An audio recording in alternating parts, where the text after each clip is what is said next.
Hi, I am Dr. Dominic Pelle. I am a surgeon in the Neurological Institute at the Cleveland Clinic. I am a director of Center for Spine and Pain Management and a spine surgeon. What is anterior lumbar interbody fusion? So that's a mouthful. So we like to say ALIF. Anterior means we come through the front of the body. Lumbar means we're working on the low back, the lumbar spine.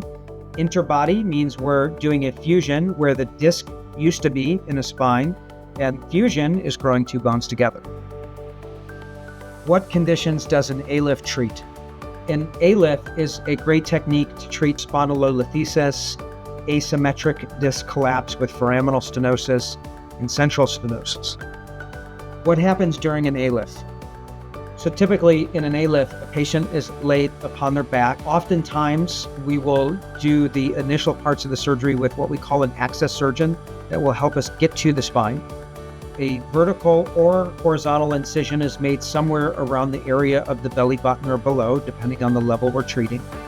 The midline abdominal musculature is usually divided, and the visceral contents, or the peritoneum, where the organs live, is swept to the side so we can access an area called the retroperitoneum. And in there is where the spine and the blood vessels and the muscles that lie over the spine are.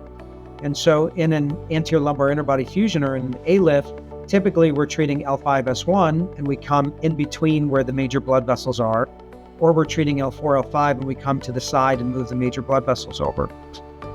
After we access the spine, we take x-rays to make sure we're happy with the way it looks and we're at the correct level.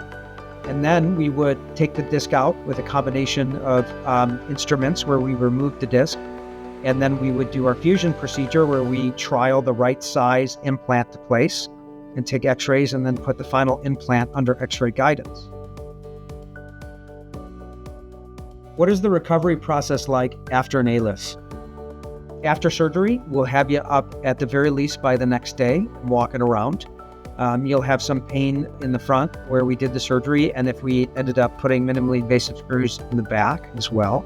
And we want you to be in the hospital until your bowels are functioning again, and then you could go home once you feel comfortable. Once you're home, I would like you to walk around as much as you would like. The first 6 weeks, I don't want you lifting anything over a gallon of milk. If it's heavier than that, please don't lift it. If it's lighter than that, it's probably okay. If it's on the floor, please don't pick it up. At 6 weeks, we shoot x-rays and make sure all the implants look good and they're where we put them. And then we would start you in physical therapy and start to release restrictions. From 6 weeks to 3 months, I want you using that whole time to get back to normal activity. And then by 3 months, you should be back to normal activity.